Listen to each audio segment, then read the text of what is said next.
Panchayat election में तिपरा मोथा को भी फाइट करना चाहिए और फाइट करेगा।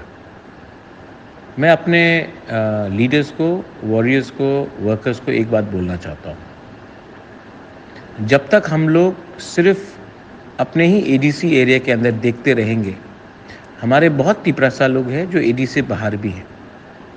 आज उनको अगर लाना है, ग्रेटर तिपरा लैंड के अंदर हमको लेकर आना है, तो उनका आवाज़ के लिए भी हमको फाइट करना पड़ेगा।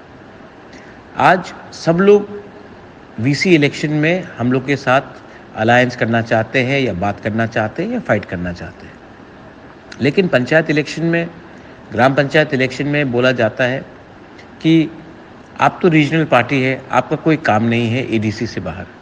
क्यों नहीं है? क्यों तिपरासा बड़ा सपना क्यों नहीं देख सकता? तिपरासा पार्टी बड़ा क्यों नहीं बन सकता? और नेशनल पार्टी हमारे एरिया में आएंगे, लेकिन हमको उनके एरिया में जाने का अधिकार नहीं है। ये पूरा राज्य हमारा था और आज हम क्योंकि छोटा सोच रहे हैं तो हमें छोटा मिल रहा है। आप लोग ग्राम पंचायत इलेक्शन के लिए तैयार होइए, कैंडिडेट आइडेंटिफाई कीजिए और जो सबसे ऑनेस्ट, जो ईमानदार व्यक्ति हो, औरत हो या आदमी हो, उसको आइडेंटिफाई कीजिए, उनको कैंडिडेट दीजिए। हम और मैं बैक करूंगा और हम लोग अच्छे तरीके से ये इलेक्शन में फाइट करेंगे। ज़िंदगी में अगर कुछ मिलना है ना, तो फ्रंट फुट में खेलो। बैक फुट में खेलने से आप हार जाओगे। ये मेरा सोच है।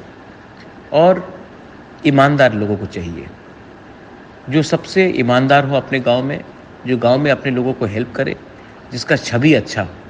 मुझे ऐसा लीडर नहीं चाहिए, ऐसा कैंडिडेट नहीं चाहिए जो बिका हुआ हो, जो कमज़ोर हो, जिसका गांव में, अपने ही पंचायत में कुछ नाम अच्छा ना हो।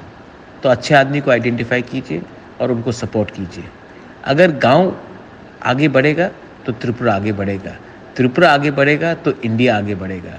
सिर्फ इंडिया आगे बढ़ने से त्रिपुरा और हमारा गांव आगे नहीं बढ़ने वाला है। ये मेरा मैसेज है। This is my message to everyone. Look for honest people and get ready and prepare for the GP